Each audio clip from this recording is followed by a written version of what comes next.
Today I went down a really weird rabbit hole, and what I found out surprised even me a little bit.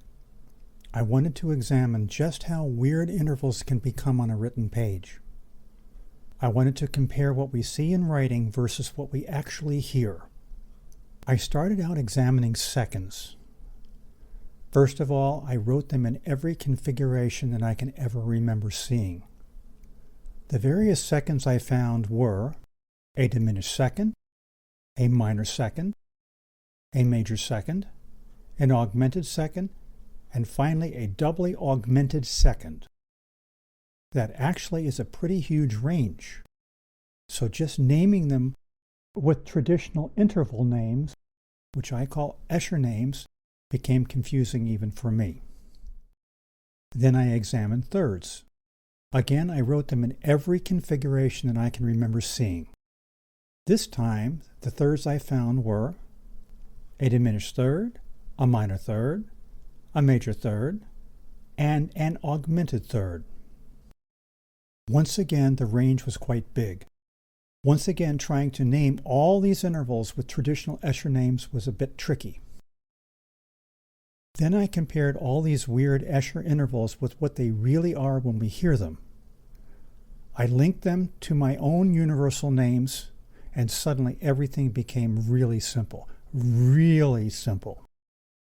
Now the only tricky part was converting these intervals that look so weird in many cases to what they really are when we hear them.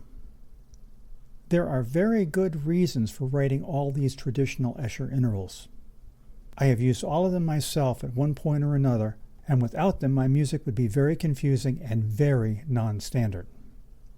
The only difficult part for me after all these years is remembering the confusing names myself, which I still find very difficult.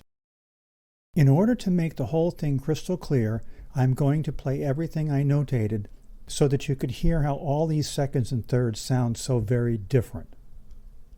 First of all, let's hear 5 different seconds.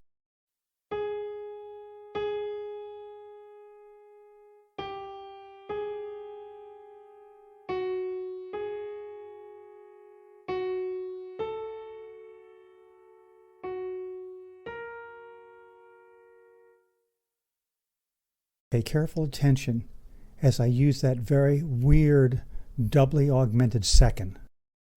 I move from one chord to the next chord in a chord progression that I would very definitely use. That interval happens in the melody.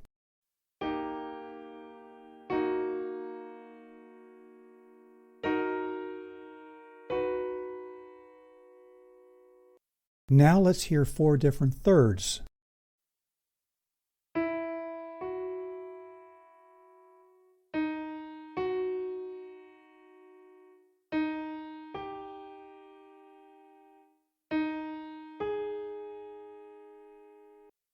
Again, pay careful attention as I use the augmented third to move from one chord to the next chord in another chord progression that I would also most definitely use.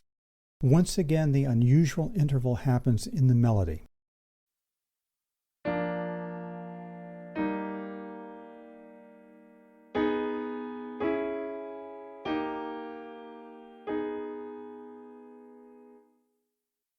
I don't want anyone to take this video seriously in terms of thinking that it is important to learn to use all these terms.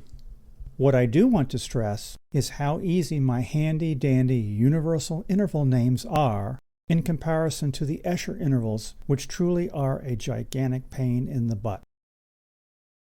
Don't forget to subscribe to my channel. Please tell me what you like, what you don't like, and what you would like to see in the future.